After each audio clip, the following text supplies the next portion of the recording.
me, I don't want to have nobody in the box.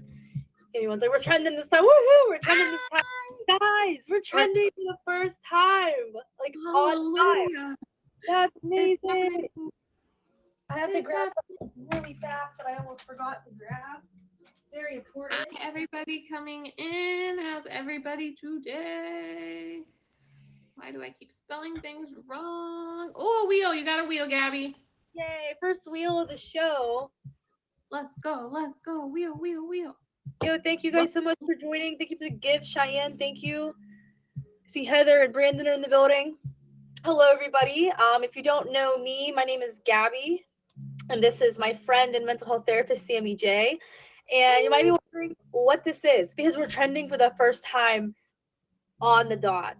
Woohoo! Right when we were supposed to be. Yes, we are so thrilled. This is In It Together with Gabby and Sammy. We do the show every Tuesday at 9 p.m. Eastern Standard Time. And our goal is to promote self-development, self-healing, and happier living through new weekly topics that we relate to mental health. So if you were here last week, we talked about mental health and its role in the disability community. We were here with Charm Charlie and Mr. 515 Dar. We learned a little bit about their disabilities and heard about their journeys. But this week, we are going to be talking about mental health disorders. For those of you who don't know, it is September. So it's my birthday month. Sammy's birthday month also. Chelsea's birthday month also. We got a lot of September birthdays. But aside from that, September is also Suicide Prevention Month. And we're going to sprinkle a little bit of resources throughout the show for you. All the resources are also on my Instagram, as well as Sammy's. Well, it's our Instagram, but yeah, it's in her bio and in my bio if you guys want to follow us there. So yeah, before we get into the meat of the show, hello everybody. Thank you so much for being here. I just want to thank you guys in advance for all the gifts, for the hearts, for the comments. We appreciate it. We are in host mode during the majority of the show. So if we don't acknowledge your comments right away, don't take it personally. We have Q&A sections. Probably after each topic we cover, we'll have a Q&A if you guys have any questions. We're going to be covering, let's do it in order instead of me just guessing. We're going to be covering major depressive disorder, generalized anxiety disorder, post-traumatic stress disorder, OCD or obsessive-compulsive disorder, and then finally bipolar disorder. And we have two amazing guests here tonight who are open and willing to be vulnerable about the disorders that they have. We have Heather and we have Brandon. So shout out to those guys for taking the time to be here with us. We had a really good conversation before the show. So we're really excited to talk and learn some more about them today. But before we get into the meat of the show, we start off the show with a new segment called Tell Me Something Good. So what's been going on with everybody lately? How has your week been going? What's the most positive part of your week last week? Anybody have anything they'd like to share with us?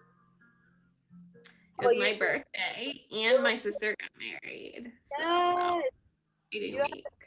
Yes, your weekend was very busy and very fun. That's very true. All things in one weekend. Well, this weekend. So this weekend for me, I actually spent time with a couple of my friends, including Ash and Chelsea, and actually sat around a fire for like the first time, and stayed at Ash's house also for the first time since my knee surgery. So that was really cool.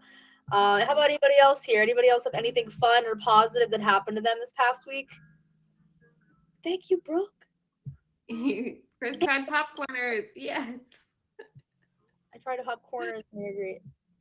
Hey, speaking of, anybody here tonight who gifts 1K or more will get a message from me later. We have a Discord now for the show. Anybody who gifts 1K in the show will get that Discord link if you'd like to join. You don't have to if you don't feel pressured, but if you'd like to join, it'll be a really cool way to stay in the loop, like in real time. So if you ever have any questions or you know anybody that you want to see on the show or any topics you want us to cover, or if you just want to chat with us, that's the way to do it. So, okay, guys, it's time for the tip of the week from a mental health therapist. What do you got for us this week, Sammy? So this week, the tip is to actually try writing your thoughts down. such a cliche thing. Therapists journal, journal, journal, but it helps to take a moment to be aware of your thoughts enough to write them down is really, really important. We talk about mindfulness a lot, and that is a technique of mindfulness is actually just writing your thoughts down. So that's my tip this week, y'all. Write your thoughts down. Thank you, Sammy. Thank you, thank you, thank you. So tip of the week, write down your thoughts. So I sometimes like to write poetry. That's how I write my thoughts out. Sometimes I write poetry. Sometimes I write letters to people that I'm pissed off at. Sorry. But it's Yeah, hey, yeah. we're not breaking the terms too much over here. But I'm just sorry. I'm it's one of those days today, guys. But if you have like if you want to talk to somebody and maybe you shouldn't say how you're feeling to that person, write them a letter, rip it up, toss it out, Throw it in a fire. throw it in Sometimes the that's enough. fire. Don't send it. Don't Don't send it. usually don't. Send it. Don't If send you're it. gonna send it, revamp it later when you're not so mad. Yeah. So that was the tip of the week from Sammy. Thank you again for anyone who's just tuning in. My name is Gabby. This is Sammy J, licensed mental health therapist. This is In It Together with Gabby and Sammy. We do the show every Tuesday at 9 p.m. Eastern Standard Time on Meet Me, Scout, Plenty of Fish, and Zeus. And we talk about mental health through different topics that we cover. So our goal is to promote self-development, self-healing, and happier living through those topics. And today, like I'll mention one more time, September is Suicide Prevention Month. So if you'd like the resource to use the suicide hotline, it's on my Instagram and also on this Instagram that for the show too, which you could get in my bio and also in Sammy's bio. But the phone number, which I'll kind of sprinkle in here there, the phone number for the suicide hotline is 1-800-273-8255. And I highly recommend taking advantage of that tool. I have taken advantage of it a couple of times. If you're ever in that moment where you're feeling alone, like you don't have anyone to talk to, like that's a really good tool to use. I highly recommend using it. Those people are like trained to be there for you 24 hours. So There's also a text line too for anybody that doesn't like to actually speak. there is a I text. don't have that, but we can post that on our Instagram. I can get We that for you. can, yes. I'll post it on Instagram along with all of our resources after the show. So today we are going to be covering mental health disorders. Once again, we're going to be covering major depressive disorder, generalized anxiety disorder, PTSD, OCD, and bipolar disorder.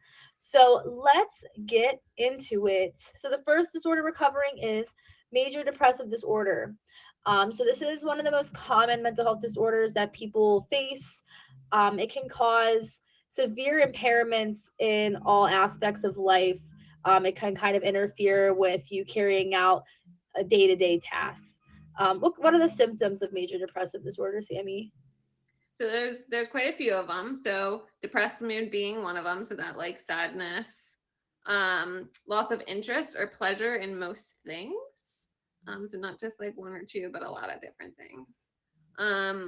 Weight and or appetite loss or gain. So that might look like overeating, undereating, cravings, not cravings, those kinds of things. Sleep disturbances. So either sleeping too much or not being able to sleep at all. Fatigue. So even if you are sleeping, feeling as if you haven't slept in days. Sense of worthlessness or guilt. Suicidal thoughts can be part of it. Doesn't have to be part of it, so keep that in mind. You could still be depressed without suicidal thoughts. And impaired ability to think. So, just difficulty concentrating and that kind of stuff. Remember that you can have some of these symptoms and not be considered have somebody that has major depression. The biggest thing to remember is, do I have these symptoms? And this is going to be true. I'm going to repeat this for every disorder, but do I have these symptoms plus is it impairing my functioning in one or more areas of my life? If you're having symptoms, but you're going on just fine, you may have tendencies, you may have depressive tendencies, but it may not be a full-blown disorder. If you are, able to still be social and still do everything you need to at work without any issues, those kinds of things. So just keep that in mind that you can have tendencies without actually having a diagnosis. Yes, so those are some of the symptoms. there's actually, it's pretty crazy. If you guys have ever been to therapy, they actually have like a book with like the criteria to diagnose you. So it's pretty wild. You have, like, just like she said, they have to actually impair, you said one or two more, One or more. one One or or more. more aspects of your life. So rather that's maybe like relationships, romantic, family relationships, work, school, just to name a few. So now it's time for our stats and facts section. What you got for us for major depressive disorder, Sammy J? We got a couple for you. So 17.3 million adults have at least one depressive episode in 2017. So that was 7.1% of US adults had a depressive episode. Now remember, we can come in and out of depression. So that's another criteria when they're diagnosing you, that they'll say, like, is it a single episode? Is it chronic? Like, what's going on here? So you can have depressive episodes and not always be depressed. So that still counts. So yeah, 7% of US adults have had, in 2017, had at least one depressive episode during the year. So that's a decent amount. Prevalence of major depressive episode was higher in women, 8.7% than men, which were 5.3% in the US. I do think that is skewed because I think women are more likely to seek help than men, but that's just my opinion. Prevalence is higher in ages 18 to 25. It was 13.1%. Again, I think that's a little bit skewed because I think it is more accepted now for people to get help. And I think those older generations don't seek help as much as they should. And then of those with major depressive episodes, 63.8% had severe impairment. So we kind of rank it on mild, moderate, and severe categories. So more than half were severely depressed. Wow. So there you go, guys. Those are our stats and facts for major depressive disorder. I have a pop quiz for you. We have a pop quiz for every single section today. So there's 5 sections. They're all true and false. I'm pretty sure they're kind of easy, so I think you guys might be able to get it. So true and false. Major depressive disorder is all in your head and it's a sign of weakness. True or false? Tiffany. You got it, guys. False. So this kind of leads us into some common misconceptions of major depressive disorder. So that was the first one, actually 2 combined. It's all in your head and it's a sign of weakness. What do you have to say about that one, Sammy? So absolutely not. Again, I think everybody has tendencies of these disorders, and if you have it actually a full-blown diagnosis, it's okay because it's an actual medical condition. There's actually changes to your brain, its chemistry, structure, function, all these things. If we look at scans of people, brain scans of people who have depression versus people that don't, their brains look differently and they act differently.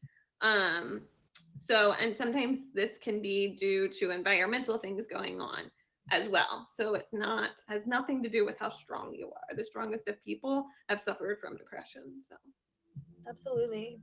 So the next misconception of major depressive disorder is that depression only affects women. That's like a common misconception people hear. Yes, and we already proved that false with our stats and facts. We had men, being diagnosed with depression all the time.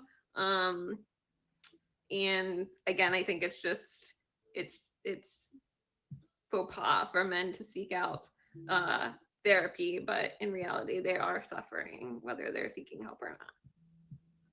The next misconception about major depressive disorder is that talking about it will only make it worse. So this is a huge one for a lot of different subjects, whether it's anger or suicidality or anything. Everybody's like, don't talk about it, it'll just make it worse. The problem is the person that you're trying to talk about it with is already thinking about it because they're already suffering. So not talking about it is just leaving them in silence to suffer with what they're thinking about. Instead, you could at least validate what they're thinking about, even if you don't understand it. The next common misconception is that medication will change your personality and that you'll be taking it forever. So yeah, this is 100% not true for major depressive disorder. It's meant to change your mood. So like that's its intention. but it doesn't change your personality. And taking it forever just depends. If you have major depression because of just your brain's chemistry and makeup, which is true for some people, then yeah, you might have to take it. But if you're taking it because of environmental factors that are going on, then it is really possible for you to some point come off of that medication if you're doing therapy in combination with it to learn skills. So, and even for those people that it is just like a chemistry makeup, if they get really, really good at the skills, I think there is a chance that they can come off as well. So I think that depends. All right, and the last misconception of major depressive disorder is that the best way to help someone who is going through that kind of depression is to just cheer them up. Yeah, easier said than done. So I would think most people that suffer with depression would agree that when I'm down, I'm down, and it has nothing to do with the people around me for the most part. It is nice to let them know like you're here if they need anything, but sometimes you got to just let them go through it and just let them know that they're supported. Absolutely, absolutely. So everyone who's just tuning in, thank you for being here. My name is Gabby. This is Sammy J, mental health therapist, and this is In It Together with Gabby and Sammy. We here. We are here every Tuesday at 9 p.m. Eastern Standard Time in this live stream. We have conversations about happier living, self development, and self healing through new weekly topics. And today we are talking about mental health disorders. So we've covered major depressive disorder so far. Does anyone have any questions on major depressive disorder before we move on to generalized anxiety disorder? Oh, you know what? We missed how to treat it.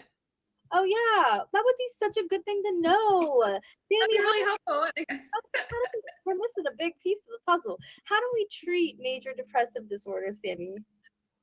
So there's like a lot of different things out there. The most agreed upon things and most like scientific research is behind antidepressants. That's a big piece of it. Also doing cognitive behavioral therapy, which we've talked about in this stream many, many times. So quick reminder, cognitive behavioral therapy is that triangle of thoughts, feelings, and behaviors and how they're all interlinked. And if we can focus on at least one of those aspects of the triangle, we can hopefully help resolve the other two. And then there's mindfulness based therapy, which again is just taking time to be in the moment, pay attention to what's going on around you. The more you can do that, the more easily you can do that, the less you're going to be focused on the past or the future that is probably contributing to the depression. Alrighty, now if you have any questions, that might have been their question. How do I treat that? Well, if that was your question, then I hope you got an answer for it from Sammy J. But other than that, does anyone have any questions about major depressive disorder before we move on to the next one? Going once, Question.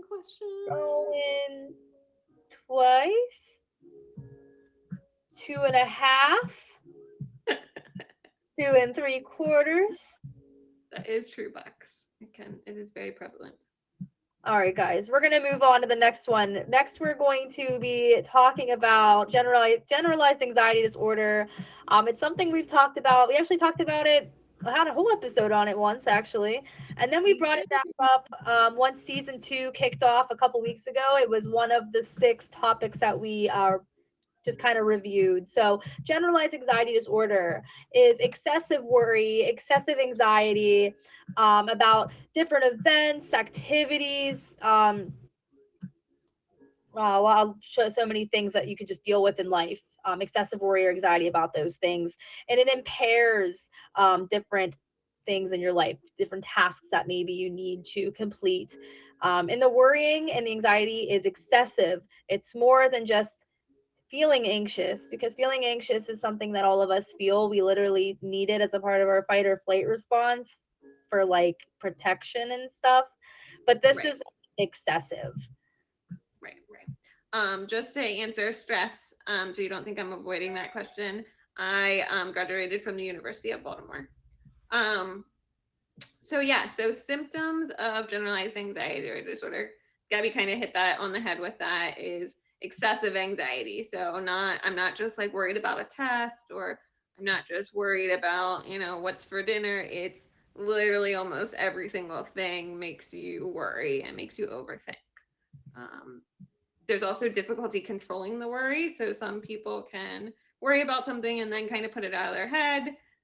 People with generalized anxiety cannot really get it out of their head. It takes a lot of training and potentially even medication. We'll talk about that. And then you need 3 or more of the following for at least 6 months. So restlessness, so can't really sit still, just always feeling like you got to move because that anxiety is just running through you. Fatigue, again, we kind of talked about that with the depression. Difficulty concentrating, irritability, muscle tension, and sleep disturbances again. So you can see how sometimes diagnosing gets a little bit tricky because a lot of these disorders have similar symptoms. So it's really hard to tease apart sometimes. Okie dokie. So those are some of the symptoms of generalized anxiety disorder. What are some stats and facts you have for us, Sammy? So we have 2.7% of Americans have had generalized anxiety disorder in the past year. It was found to be more prevalent in women, 3.4% compared to men, 1.9% this past year, which again, I think is flawed because I think women seek help more than men.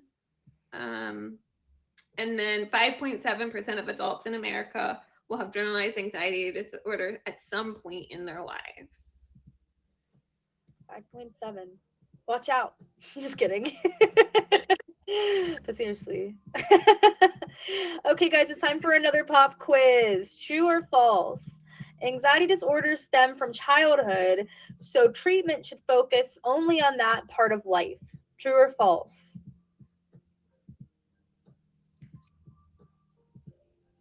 I'm seeing a little bit of both. It is false. False, false, false. Why is that false, Sammy? Yes. So again, anxiety disorders can pop up at any point in your life.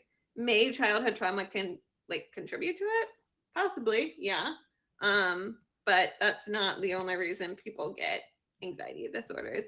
Similar to major depressive disorder, some of it's just chemical. So it just kind of depends. Yeah, so a lot of treatment wants you to focus on the here and now. It doesn't, some therapists will go in the past, some won't. It just depends on the therapist. But the big thing with anxiety is learning new skills to manage our thoughts, emotions, discomforts, and behaviors. So that really needs to be the focus for kind of quick control of generalized anxiety disorder. Okay, so Sammy just debunked one of the misconceptions, which once again was if it stems from childhood, we should focus on childhood. So she just debunked that. Now we have a couple more misconceptions of generalized anxiety disorder. And I'm sure a lot of you have heard this one before. Snap a rubber band every time you have a bad thought. I'm sure that's a common one a lot of us have heard before. Why is that a misconception? So a study shows that repressing thoughts make them strong and more frequent. The thoughts you resist persist.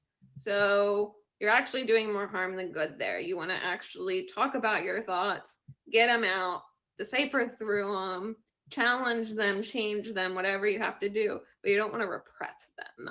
They'll resurface at some point in very sneaky ways. Yeah, I love that quote that I put in here. The thoughts that you resist persist. Just keep that one in mind, guys. Bottling it up is not the answer. The next misconception of generalized anxiety disorder is that medications for anxiety are addictive and they should only be taken when needed. Yes, so that can happen depending on what anxiety medicine they give you. But typically we use SSRIs or SNRIs, which have to do with serotonin uptake. And these are actually antidepressants and they're not addictive. Now, if you take benzodiazepines, they could be helpful in the short term, but it can lead to increased tolerance and cause dependency. So you want to stay away from benzos unless you are having so much anxiety that you're having panic attacks and those types of things. Then you might need something that acts really quickly just to get control. But typically you want to stay more towards the antidepressants that are they don't cause the dependency. And the last misconception of generalized anxiety disorder is that some people are just worrywarts. Some people are just worriers by nature and nothing can help them. Yeah, so that's not true. Again, even if we're not to the point of having a full-blown diagnosis, worrying is something that we can learn how to control and we can work with if you're working with the right people to teach you the skills and those kinds of things. So that is something that always can be worked with no matter the severity. Cool. So those were some of the misconceptions of generalized anxiety disorder, but how do we treat them? How do we treat somebody who might have this? So similar to major depression, we are going to look at CBT again. We're going to look at the medications we just talked about, the SSRIs and the SNRIs. Also, there's a thing called applied relaxation, which is essentially you're focusing on something that will make you words. There it is for the stream. You're focusing on something that is going to make you anxious, and you're pairing it with a coping skill that you know works and gaining control over relaxing your body. That's interesting. That was one I wasn't sure about when I was learning about this. So guys, that's all we have on generalized anxiety. Is that what we're calling it? Oh my gosh. Yeah, generalized anxiety disorders. Anyone have any questions about generalized anxiety disorder before we have our guest Brandon jump in the box?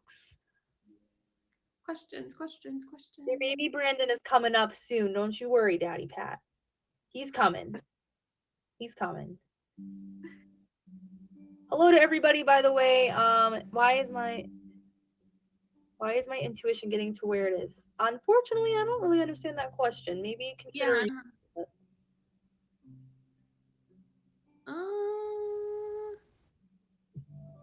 I'm confused by that question. Stress.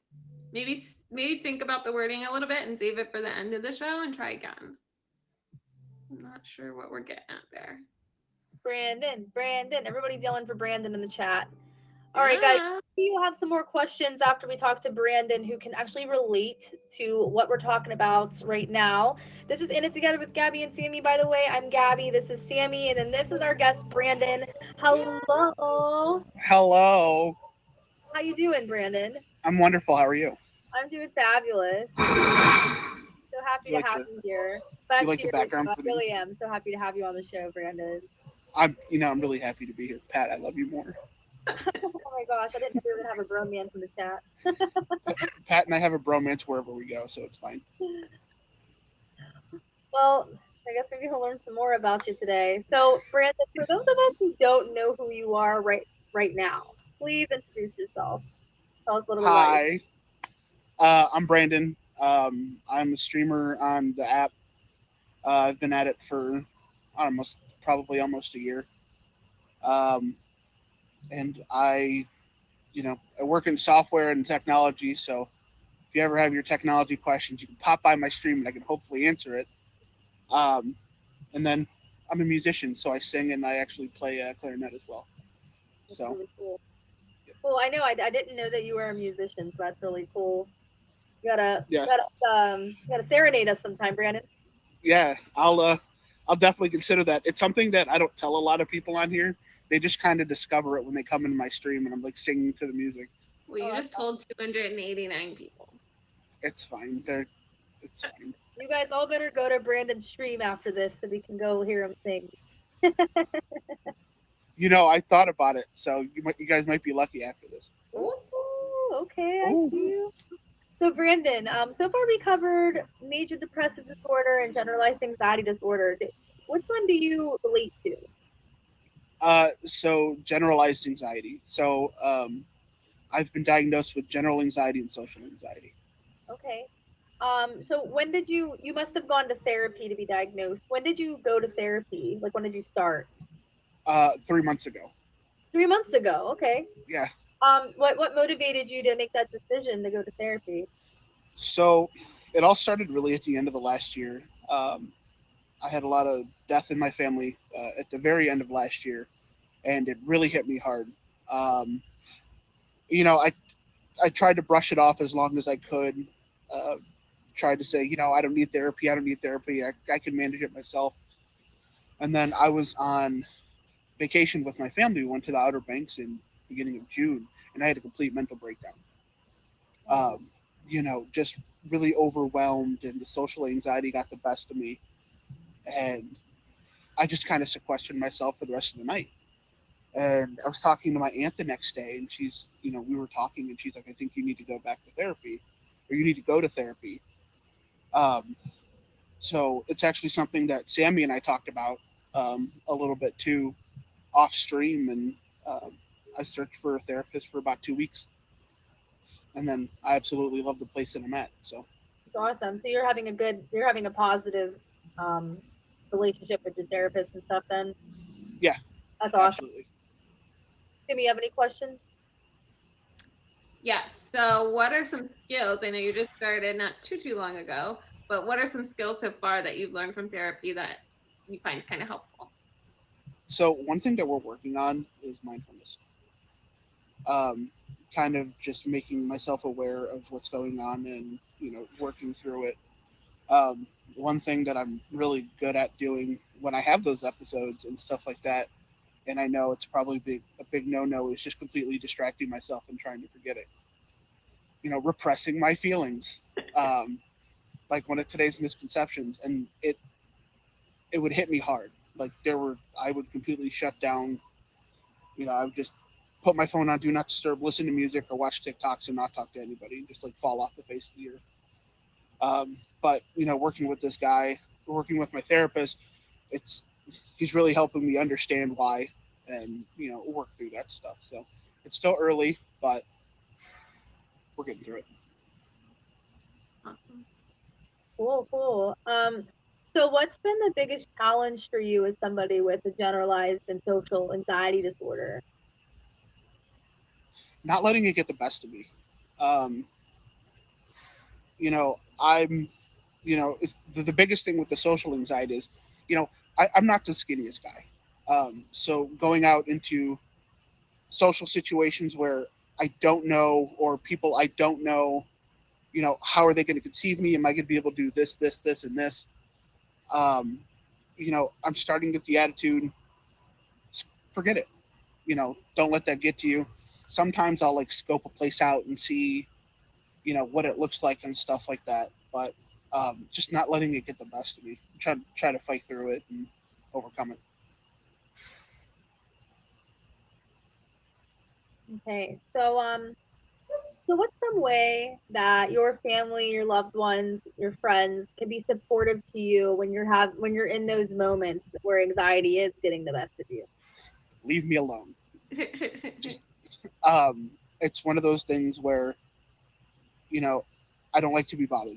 I just want to sit there, go through my thoughts. If I want to reach out to somebody and I want to talk to somebody, I have a core group of about 2 or 3 people that I can reach out to and talk through those issues with. But stay out of my way, leave me alone. Don't ask if I'm okay, and just let me work through it. So let me just give you an example of something. So if say you're like exhibiting some patterns of anxiety and I'm your friend and I notice it and I say, hey man, I'm noticing like some change in your behavior. I'm a little concerned. Are you okay? Is that inappropriate? Do you find that inappropriate, or do you think maybe it's the way that they ask? I don't find it inappropriate. I don't mind if people ask if I'm okay. If someone says, "Hey, I notice, this, and this is going on," and they approach me the right way, I don't mind. I won't open up. I might shrug them off. I might say, "No, I'm not okay." It's really situational and depends on the person. Okay. Do you think, like, thinking back on that after you've calmed down is, and I'm not trying to lead you with this, I want you to answer honestly, do you think it's nice that they at least took the time to notice and like thought about you, or does that not really come back into play too much? No, absolutely. That it does mean a lot to me. Um, One thing I struggle with the anxiety is, I've always got the thought in the back of my head that, you know, people have more important things to worry about than me. Especially when I get in those episodes. Um, so yeah, afterwards, after I'm out of it or after I've worked through it and stuff like that, yeah, it does mean a lot to me that, those people reach out. I feel like that's a really common thing that people think about when they're going through something. They're like, oh, these people are also going through their things in their lives, so like, why would adding onto their plate my problems be a good idea? Yeah. I hear that. I mean, I actually dated someone and that was their mindset, and they completely like cut off communication of what was going on with them in their mind, and it took a really big toll in our relationship. Yeah, it's That's just my little rebuttal off of what you said. no, it's, and it sucks. It's a lot. Sometimes it happens when I'm not having an episode with my anxiety and stuff like that. But it's the thought that, yes, I got to remind myself, yes, they do care, yes, they do want to hear from me. Just reach out and stuff like that. So I hear you. I can relate. I can relate. It's easy to like make yourself feel like you're alone. yeah, absolutely. So what is something that you wish that people who maybe don't have any kind of mental health disorders at all, what's something you wish that they knew, Hmm. whether it's Um. a their experience or just anxiety in general? Yeah, it's not all in their head. They're not making it up. They're not doing it for attention. Um, in my personal life, and I've seen a lot of that where you know people are like, "Oh, get over it. You'll be fine. It's all in your head," and stuff like that. Just believe them. You know, if someone's saying they're having an episode and they don't want to talk and their anxiety is flaring, or any of the conditions that we're talking about today, believe them. And also, don't force them to get help. Um, let them find help on their own. Be that support for them, but don't say, "Hey, you absolutely have to go do this. I'm not going to let you not do it." It probably makes you want to do it less. Yeah, absolutely. Yeah, the more you push me to do something, the less I want to do it. So, Absolutely, absolutely. All right, I hear that. Sammy, do you have any other questions for Brandon? I threw one in there in the middle. I'm trying to think. I guess, is there any more you could share about, like, you talked about how you try to repress things sometimes. Is there anything more you would feel comfortable sharing about, like, the aftermaths of that, or how that pops up in ways that maybe people don't think it pops up, that you've realized for yourself? for me, a lot of the time when that stuff pops up is when I'm alone, and I have time, to get into my thoughts. Um, that's when it happens the most. And as far as like the repression, um, I repress it by distractions. You know, Mm-hmm. I'll start watching like I said, TikToks or YouTube or something like that to push it to the back of my head, but I know it's still there, Right, and I right. know it's just gonna creep right back out again So you either at the spend next your whole opportunity. life distracting yourself, or eventually it's gonna And come. yeah, and that's a conversation I actually had with my therapist on Friday. Was about we've talked about it a couple of times, was distractions. Rather than facing the problems and working through it, I just try to distract myself. Mm-hmm. What was that quote again? Let me find that quote again really quick. The thoughts that you resist persist. Yeah, see, I, That I need to thought. remember that. Yeah, keep that in mind. We'll um, get that tattooed on you. Please, don't tempt me with a good time. Brandon, anything else that you would like to add? Any questions for Sammy at all? Um, I don't Anything think you'd like so. to plug? Things? Anything going on in your streams lately? Plug tomorrow, please. Okay, What's so going on? unofficially, I made a bet with somebody. It's make sure you favorite me and watch my blast, because we're doing a thick water challenge. A what? Thick water. Thick It's water. for See, I'm not the only one that didn't know what that was. What's thick? so Several it's C's. How do you make thick it's water? no. So it's for It's for people that can't that have dysphagia and they can't swallow. Oh, okay. I know what you're talking about. I So never heard it called thick water before. it's no. The brain is literally called thick water. Oh, So I have a bet with a guy that I can't drink 3 bottles of it. And it's water, apple juice, and coffee. you gonna like chug it? Probably. What time? I don't think you can chug that. I don't think you can chug It's it's not, so the viscosity is like do honey. it. No, not all mixed, Pat. Oh my god. Um, Ew, that's disgusting. All that mixed yeah. together. And it's thick. But I'm also looking at starting like a Tech Tuesday segment here in the next couple weeks too. So Cool. All right, so guys. make sure you guys. Yeah, hit Brandon with that favorite so you can watch him drink some thick drinks and also learn some techie information if you guys are, need something fixed on your computer. Brooke, you and I will talk after this, and we'll get your Apple Watch set up. Oh my gosh. Brandon, thank you so much for being here with Thank Sammy and I you. tonight. Thank you for Thank you guys. we appreciate it. Thank you. Let's have a good rest of your night. This is In It Together with Gabby and Sammy. I am Gabby. This is Sammy J. We just had a conversation with our friend Brandon about his experience with generalized anxiety disorder.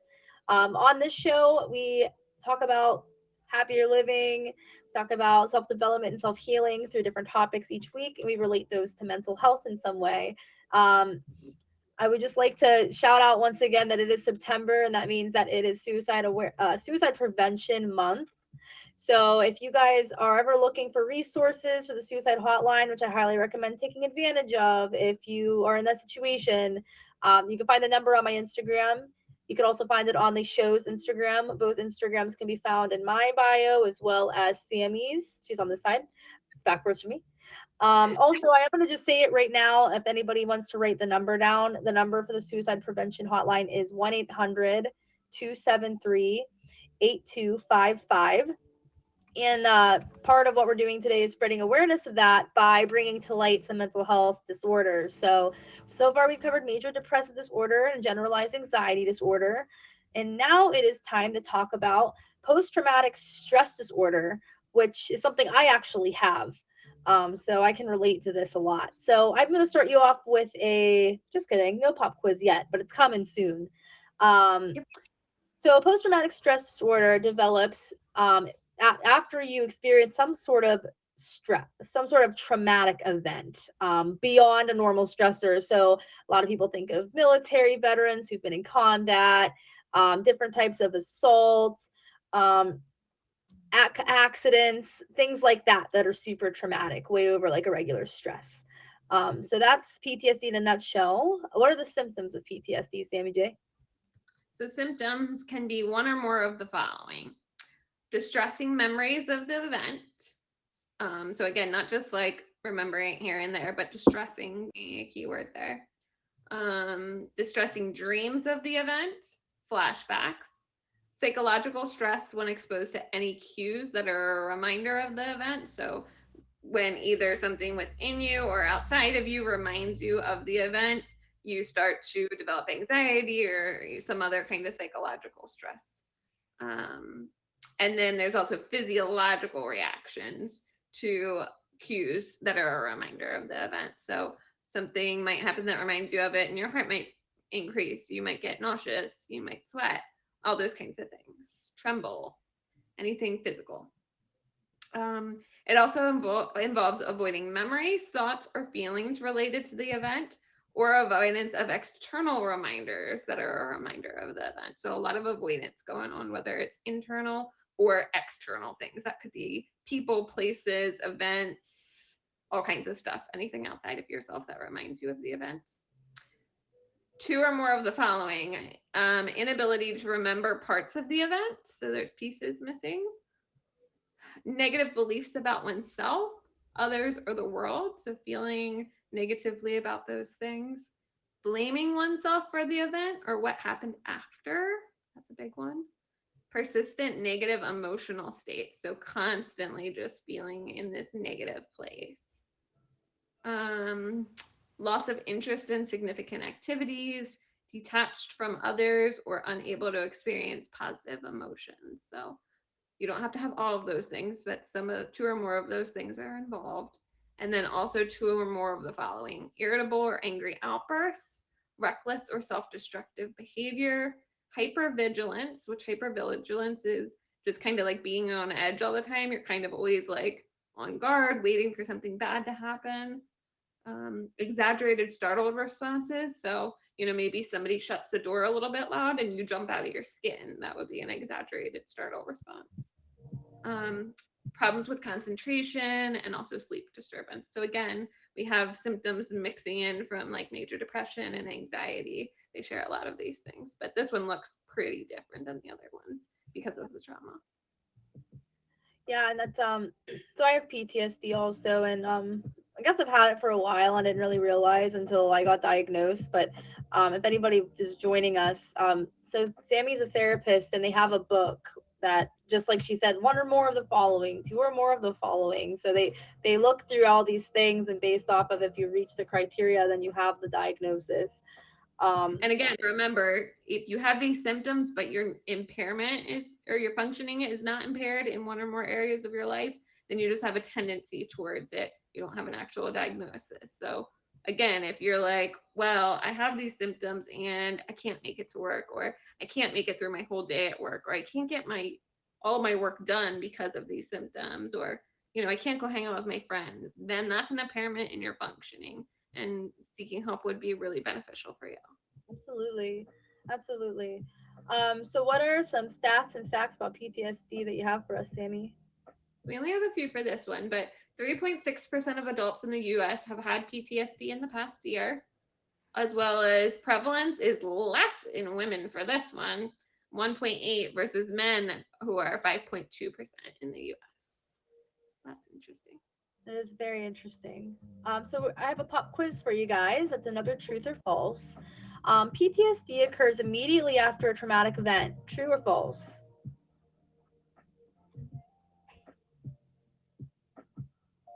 Seeing a big mix for this one, guys. So the answer is actually false. PTSD doesn't always occur immediately after a traumatic event. Sammy can give us a little bit more information on that one. And I feel like I've probably been one of these people to experience this. Yeah, so there can be a delayed onset for sure. It can happen right away, but it absolutely does not. A lot of us have these protective factors that kind of come up and make us numb to some of the stuff that's going on. And then eventually, once our guard is down a little bit, we start noticing these things. So it doesn't have to happen right away. Yeah, that's crazy. I would have to say that, I've had a few traumatic things happen to me, but like the actual event that happened, it took probably almost a year until I noticed those symptoms, like the very severe night terrors, the flashbacks. It took almost a year.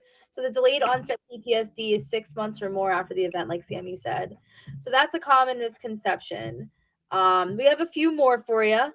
So the next common misconception of PTSD is that it only affects military veterans. Yeah, so absolutely not true. It affects people that have experienced traumas, witnessed traumas, or have secondhand exposure to traumatic events. So therapists often can get PTSD especially if we're working with a lot of people that have PTSD. A lot of first responders from constant exposure to awful, terrible things can get PTSD, even though they're not the ones that experienced it themselves. This can look very different for a lot of people. For sure. The next misconception of PTSD is that it's a sign of weakness. Another sign of weakness, so they say, but that's not true. It's diagnosable. Again, there's alterations to your brain, your fear response, which is this back part of your brain. We call it your reptilian brain. Just kind of gets hijacked from these traumatic events. So that is your brain kind of going a little haywire on you. So that is not weakness. That, again, is a medical condition, and it is not voluntary. So keep that in mind. The next common misconception of PTSD is that everyone who experiences trauma will get PTSD. So again, not true. I'm sure we've all known people that have experienced trauma and they don't have PTSD. That happens for a variety of reasons. That can be protective factors. That can be their resilience level. At different ages, our ability our brain's ability to morph and change and become resilient is different. So young kids a lot of times won't get PTSD because their brain is so malleable and can readjust to things really quickly. So yeah, that's not always true. Okay, another common misconception of PTSD. We have a lot of them for for PTSD, by the way, but we're almost done. Everyone with PTSD experiences the same symptoms.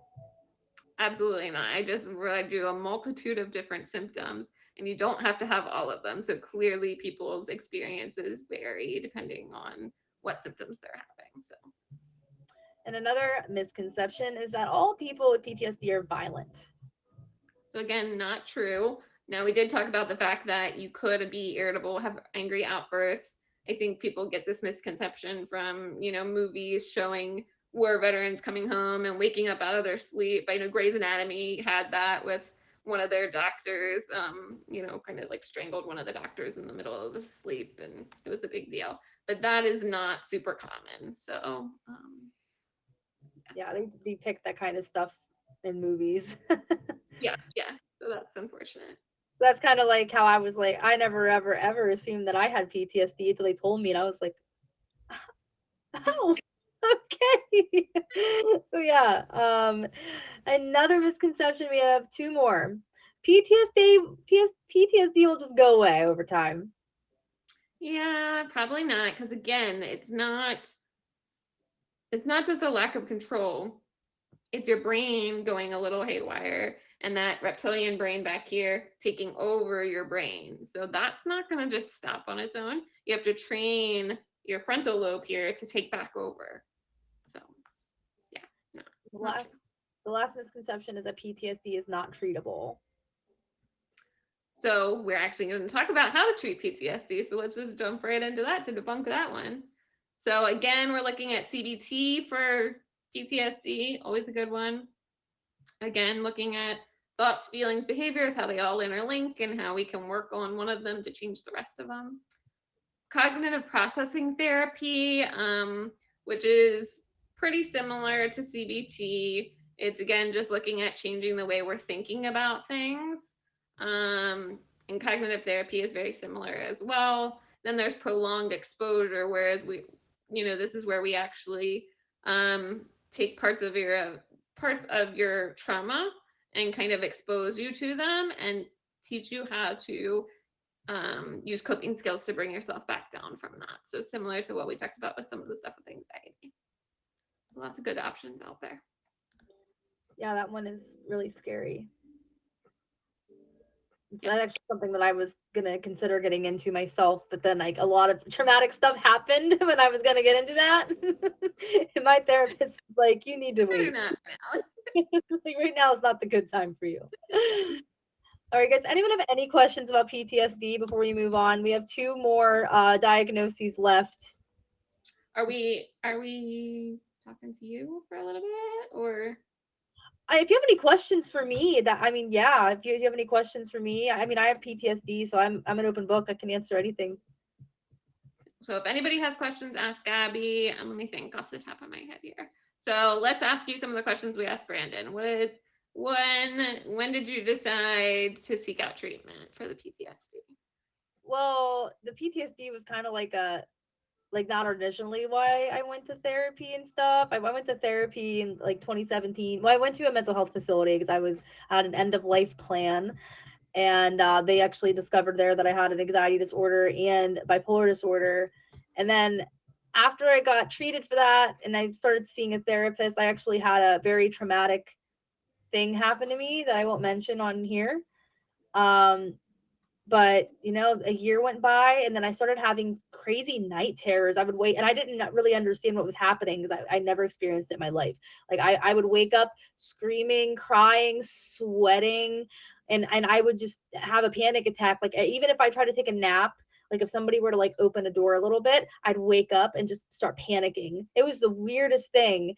And I worked night shifts at the time too. So I'd work like 6 p to 6 a, and then I'd be like trying to sleep during the day, but I wouldn't sleep during the day because I'd be having these night terrors. So it got really, really, really bad. Like I started hallucinating. It was the craziest thing. You really don't feel like your reality is like your reality at all.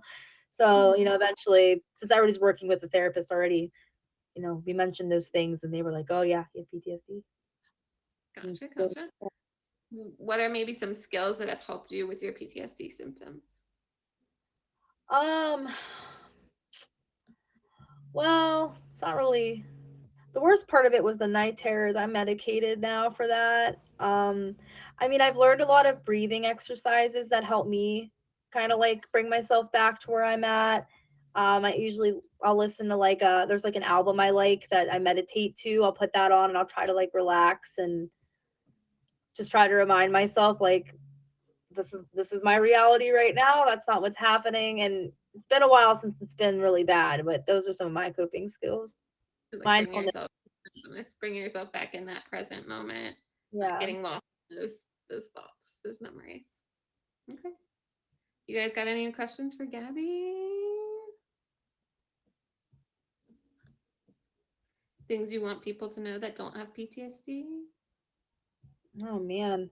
Well, I'll tell you one thing. I didn't really know anything about it until I was diagnosed.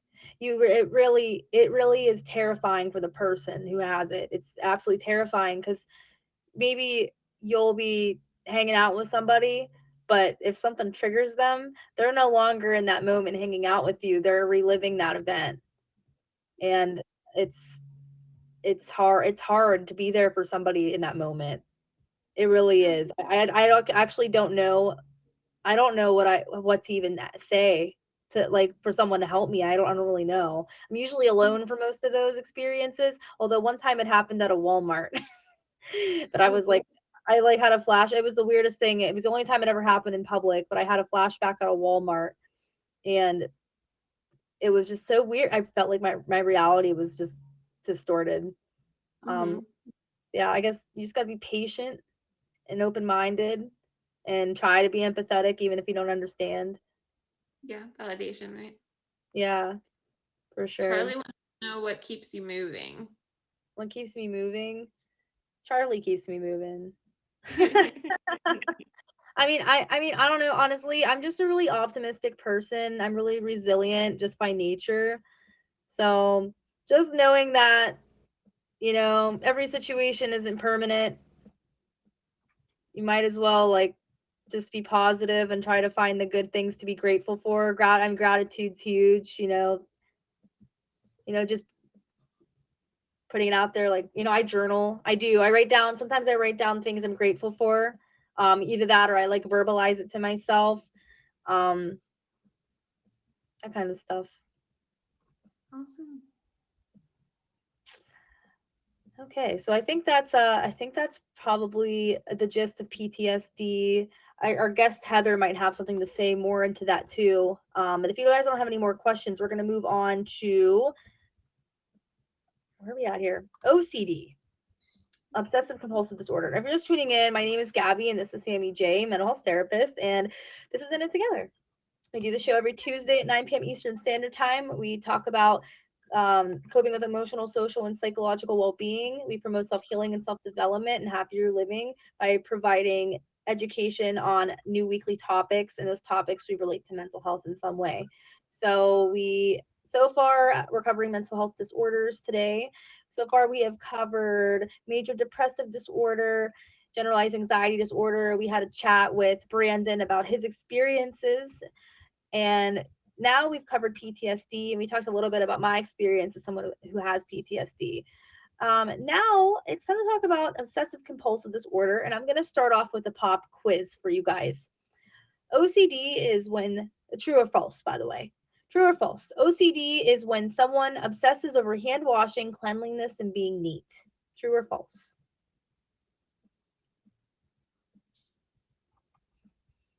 Wow. What a common misconception that is, guys. That's actually false. False, false, false. So obsessive compulsive disorder, let me just go into definition for you.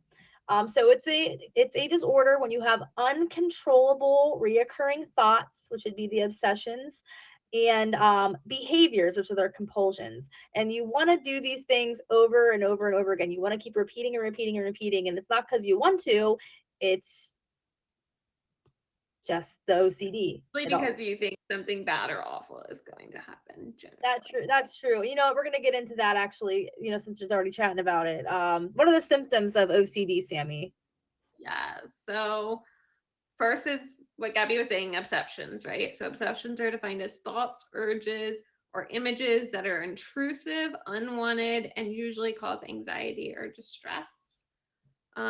Usually individuals attempt to ignore or suppress these things by thinking or acting in a certain way. So that's that avoidance thing. So OCD, part of that is developing these unhealthy avoidance techniques. So sometimes avoidance can be sort of healthy, but this becomes very unhealthy avoidance. And then there's compulsions. So compulsions are repetitive behaviors or mental acts that one feels driven to do in response to an obsession. So again, we have this obsession, so I now must do this compulsion. So the compulsions are used to reduce or prevent stress or a dreaded event, but are not designed in a realistic way that would stop anything or are clearly excessive. So they could potentially be helpful, like washing our hands if we're afraid of getting sick. But these people take it to the extreme to where, you know, they are washing the skin off of their hands. So that's where it becomes excessive. Compulsions are also time consuming or cause distress or impairment. So remember, you know, you can have OCD tendencies, but if you're functioning throughout your life without having any problems because of it, then you just have tendencies. You don't have actual OCD. So very time consuming. People will spend hours on these compulsions. All right, guys. So hopefully that kind of clears up a little bit of the whole the stigma of OCDs cleaning over and over again and being super cleansly and washing your hands, because that's just a small portion of something somebody can experience. So what are some stats and facts we have for OCD, Sammy?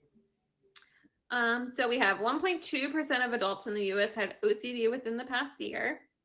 Prevalence is more in women, again, 1.8% versus men, 0.05% in the US. Again, I do think that's skewed because of men not seeking help as frequently. Approximately 50% of those with OCD have a severe impairment. So again, remember we talked about how we'll rank it either mild, moderate, or severe. So about half of people will rank in that severe range. All right, guys. So it's time to talk about some common misconceptions. The first one is what we had our pop quiz on. OCD is about cleanliness, hand washing, and being neat. Yes. So that is one of the forms, but there's multiple. You know, if you look it up, there's all different kinds of things that can be focused on, and that's just one of them. Next misconception is that we're all a little OCD at times. Yes. So this is not necessarily a personality trait. Well, it's not a personality trait. It's a diagnosis. Somebody with OCD has obsessions that they can't turn off. Their brains are wired differently. This is different than just having a preference for something. I prefer, you know, that all my red shirts go together is different than I literally won't leave my house until all my red shirts are together. And I'll go back and check it 15 more times to make sure that I didn't miss anything. All right. And the last misconception for OCD is that OCD isn't a big deal.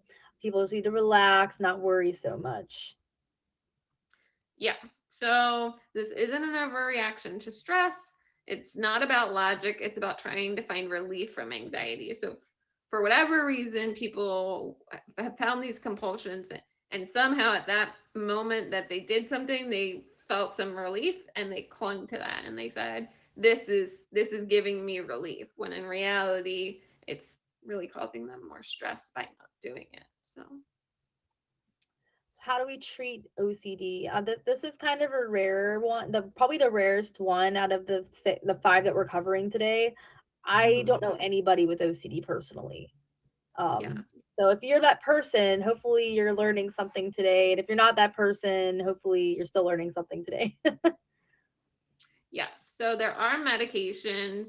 So SSRIs, antidepressants, but not all of those work for everybody with OCD. So they kind of play with this one a little bit. I lost the rest of my stuff on that one. I just realized that. Oh. More Do you have them on yours? If you can read them to me, then I I can remember. have so that one I had trouble. I couldn't find the additional treatment button on the I on the thought I had saved something when I sent it back to you. There were more. Hold on, let me see if I can find the link that I had pulled up. Yes, I bet I can probably find it real quick too. Uno momento, everyone. This, oh no, that was for bipolar OCD. Here we go. So there's a lot of different things for OCD as far as what works because it does kind of vary person to person. So again, CBT for sure.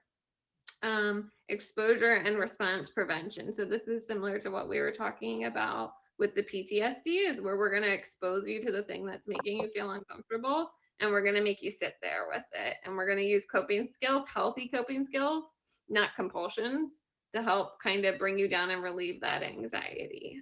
So that can be really difficult.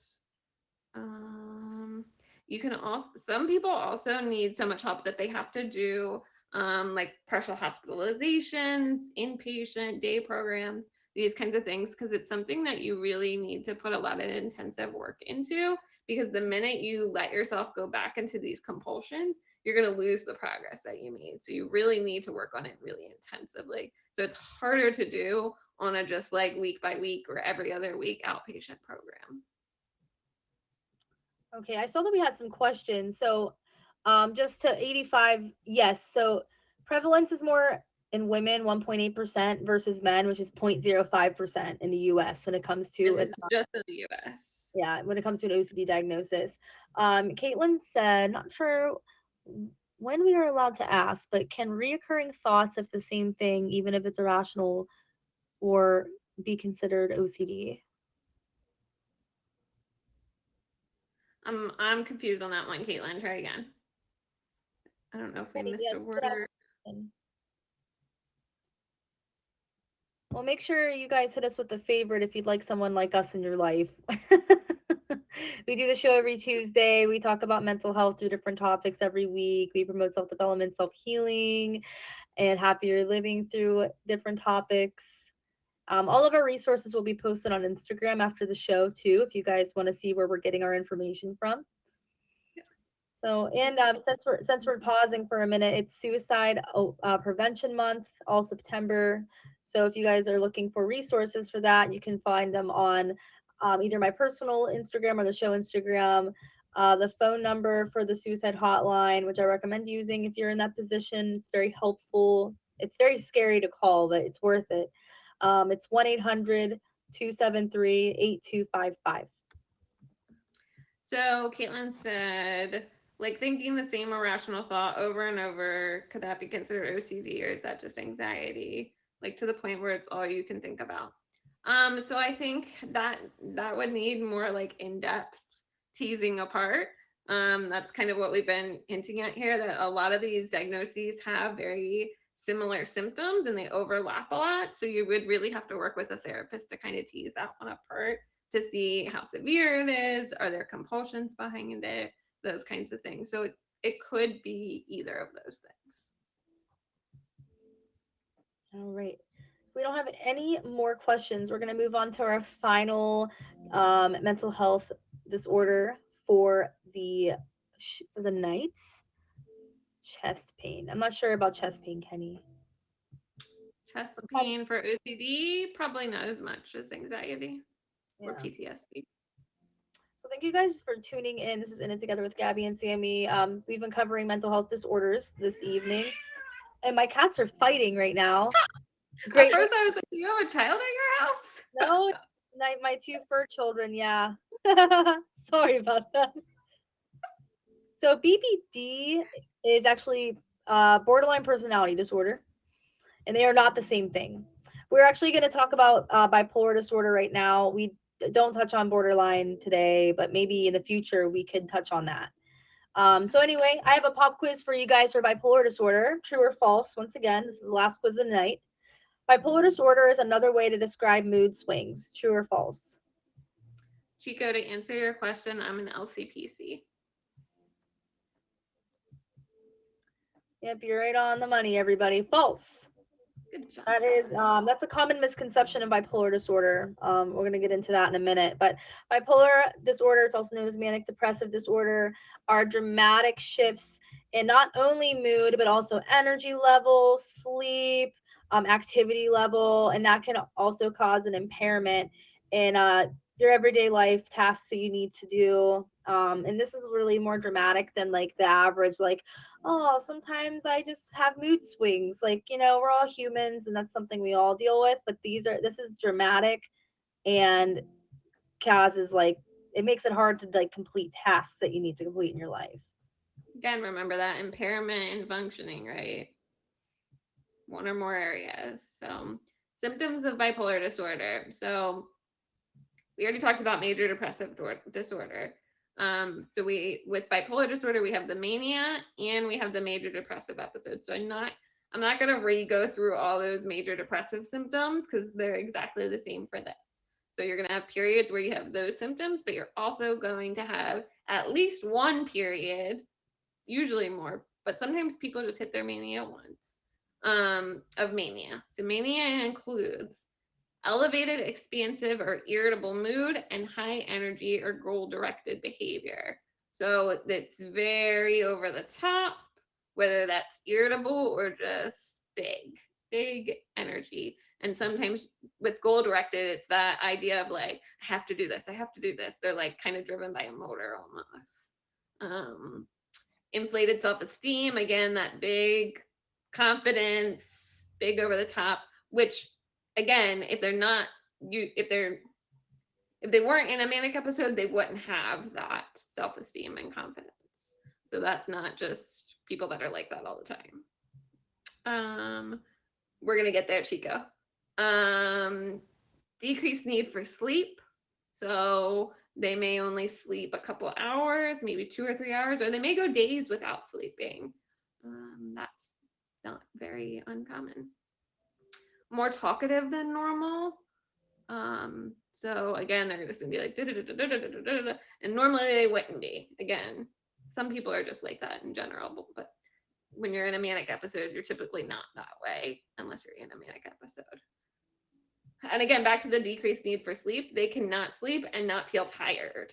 So again, going kind of back to depression where we talked about a decreased amount of sleep, those people feel tired. They realize that they're not getting sleep. People that are manic are like, I feel great and I haven't slept in 3 days, yay! And they really mean it. Sorry, There's a lot of energy there. Relate to it.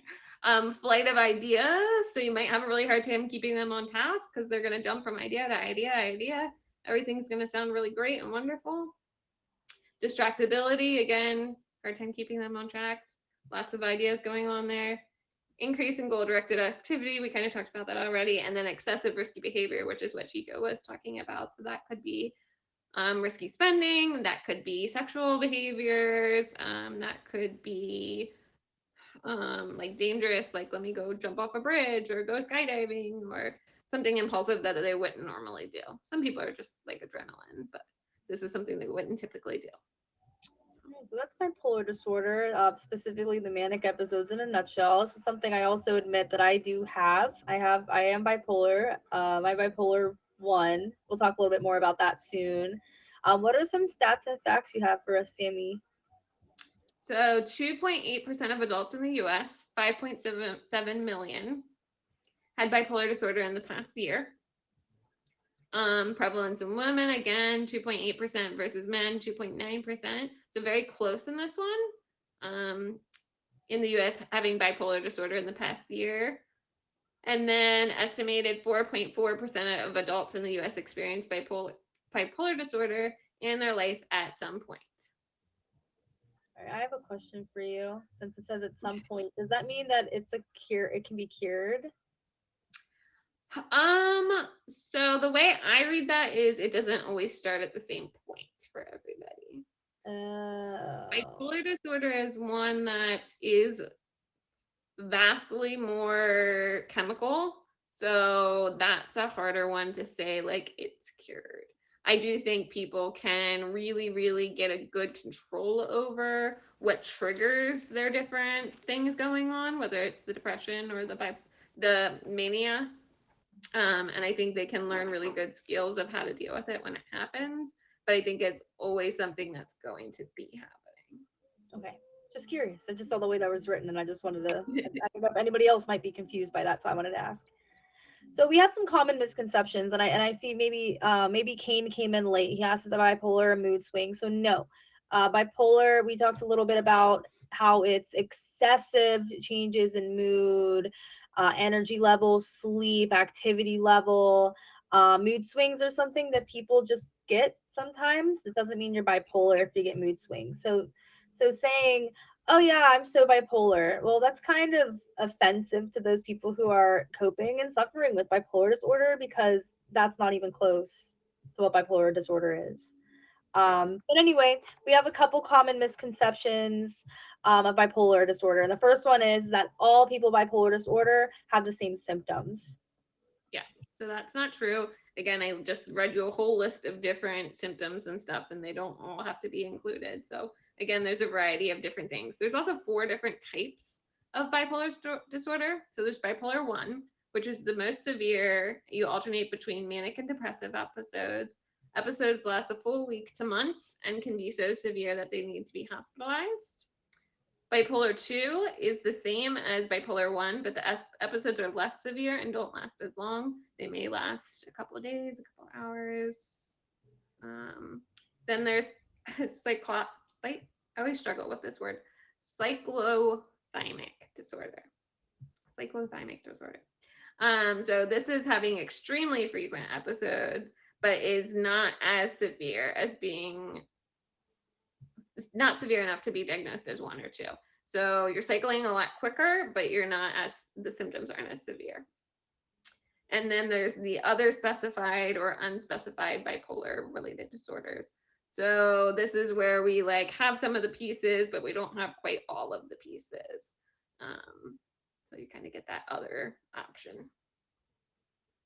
All right, we have one last misconception of bipolar disorder, which is that medication therapy is the only treatment. Yeah, so lifestyle adaptations can provide significant amount of stability. We can work on maintaining a predictable and reasonable routine, especially with sleep. Sleep's a big one. When my clients that have bipolar disorder come in my office and they're like, I'm not sleeping, I know they're heading either to mania or depression real quick, if they're not already there. Usually to mania. We can work on helping you feel more grounded and balanced.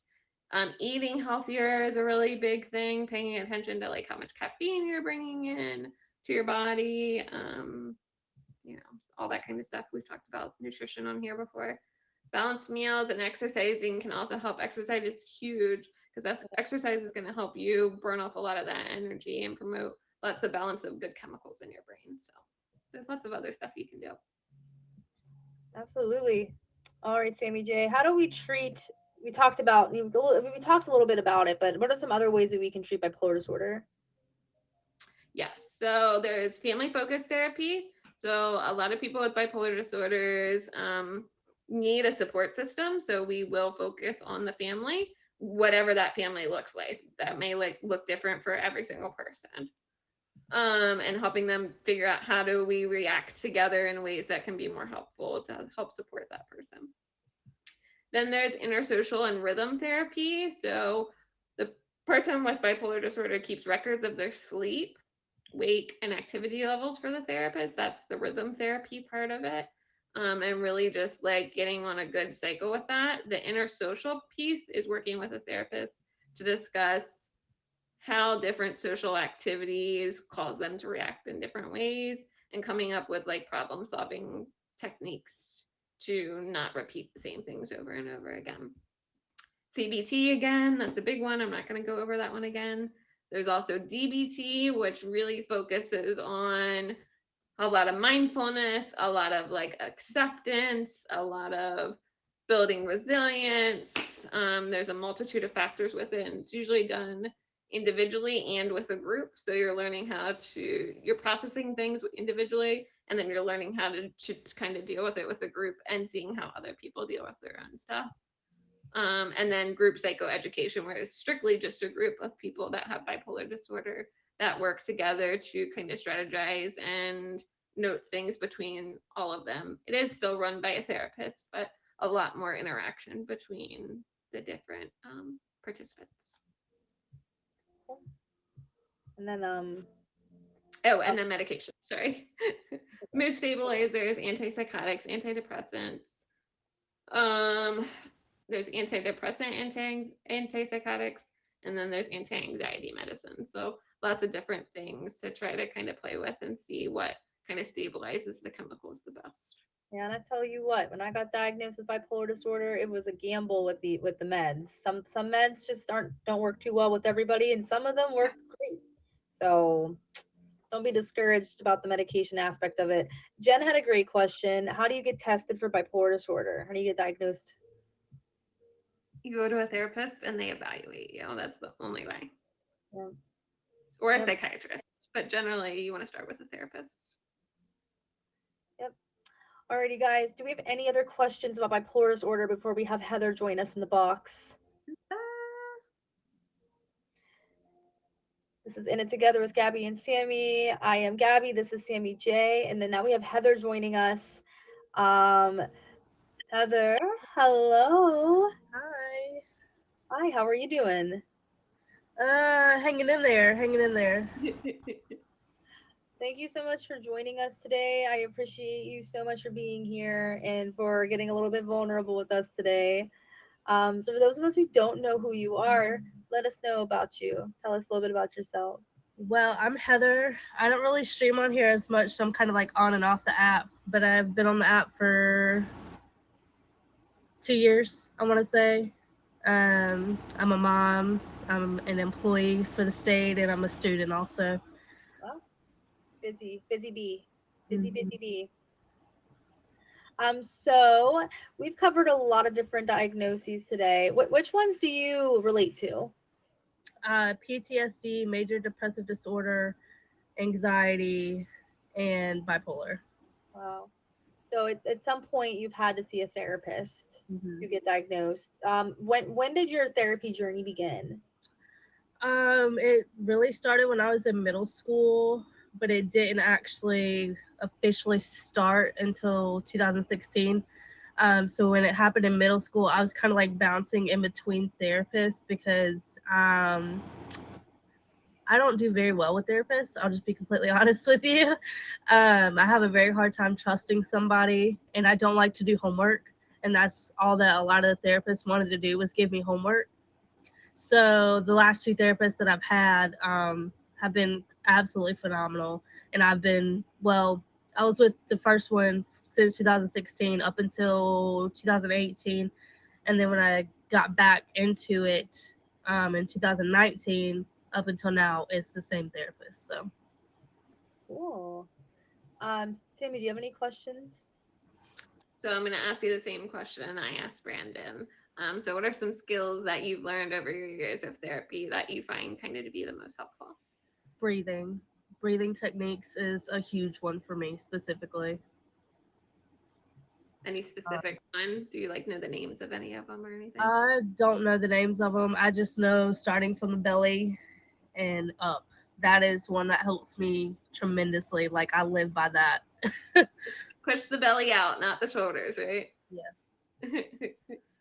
I don't know if I know that one, to be honest with you. Oh, it's a good one. Belly breathing. You want to, if you lay flat on your back and focus on pushing your stomach up as opposed from breathing from your shoulders and your shoulders going up, that's going to fill your lungs more. Oh, I'm a belly breather So anyway. you go on. Soft belly breather. So Heather, you have a lot on your plate. You have a lot of diagnoses that we've covered. What's the biggest challenge for you? One thing that I've really been working on throughout my whole journey, because the reason I started out in therapy back in middle school, and the reason why I started in therapy in 2016 for 2 completely different reasons. Back in 2016, it was for personal trauma with family, and then starting in 2016, it mainly was a certain assault situation that had happened. And so with both of those, just like, I'm sorry, I lost track of thought. What was the question? What's your biggest challenge that you face? Okay. So just gaining control over my brain. That is a huge one that I'm still working on to this day. And I've been, like I said, I've been in therapy pretty much my whole life, it feels like. So just having grip of controlling what my mind is telling me. Okay. Yeah, I can see how that would be challenging. So what is something that your loved ones, your family, your friends could do for you when you're going through a rough time, when it relates to diagnoses that you have? How can they best be there for you? Just be mindful and look out for those trigger moments or those moments where I'm very vulnerable to what's actually going on. I don't know if that's the correct term to use or not for what I'm really trying to describe, but like when I'm in my moment of whether I'm, irritable, or if I'm just really absolute quiet for no reason, or I'm manically cleaning or spending a lot of money and I don't realize it. Um, just anything that's out of my norm, if they would just pay attention to that and just not pressure me into, hey, what's wrong? You're not okay. Tell me what's going on. Because a lot of the times I'm not going to tell you what's going on. And if you attack me, that's one thing that I cannot stand. I will backlash, and I will definitely let you know that that's not what I want. Right. So with my friends, they've never really seen me in any of these states, so it's hard for them to really help in that kind of situation. But it's mainly with my family where I kind of struggle with trying to find that balance with help and mindfulness of what I'm going through. So if they asked you in a different way, like instead of saying, "Hey, what's wrong with you?" if they were like, "Hey, we noticed like, you have these things are going on with you. They're kind of unusual." I would assume that they know what's going on with you. So asking what's wrong is kind of silly, in my opinion. But if they were to be like, "Hey, we noticed we're spending a little bit of extra money, girl. Like, you okay? Do we need to talk about something? Do you think maybe we should reach out? Like, is that appropriate for you, or that would trigger you still?" Um, it depends on who's asking. Yeah. It really just all depends on who's asking. Like if it was my mom, for instance, we bump heads a lot because she tries to understand what I'm going through because she sees it all the time. She sees every moment that I have, but she doesn't know how to, I guess, help me with it and help me cope with it in the right way, I guess. Yeah. So, I don't know. Well, I feel like you and I are about the same age. I feel like my parents are like, no offense to anybody, this is just me from experience. My parents are like, in their 50s, going into their 60s, and it seems like that generation just kind of doesn't really understand mental health as a legitimate thing, because you know, it's hidden. It's not like, you can see if someone has a broken leg, but you can't really see if somebody has bipolar disorder. Mhm. Um, so I don't know, like even my parents, who definitely, definitely have something going on, um, don't think it's real. They like they think that mental health is like all in your head, like one of the Yeah. misconceptions that people have. So yeah, that could definitely make it difficult for sure. Um, let's see here. Do you have any other questions, Sammy? Well, I think did we ask the what would you want people to know about your experience? Um, Bipolar disorder. One thing that I would just suggest to everybody is do a little bit more research before, number one, you ask about what it is people are going through, because it's gonna be different for everybody. But at the end of the day, there's a significant difference between people who are actually diagnosed with it and people who think they have it. And so just having that knowledge of all the different kinds of mental health disorders would just be helpful for everybody. Um, and then that's really just the big one for me, is just do research and don't mock. Um, that's one thing that I cannot express enough. It kind of goes hand in hand with learning about all of it, Right. um, because a lot of people go through it a lot worse than others, and that triggers them when other people are talking about, like, hey, I'm depressed, or I have anxiety, or I'm bipolar. But really, in all reality, you just have natural mood swings. You don't have bipolar. You're not depressed. You're not this. You're not that.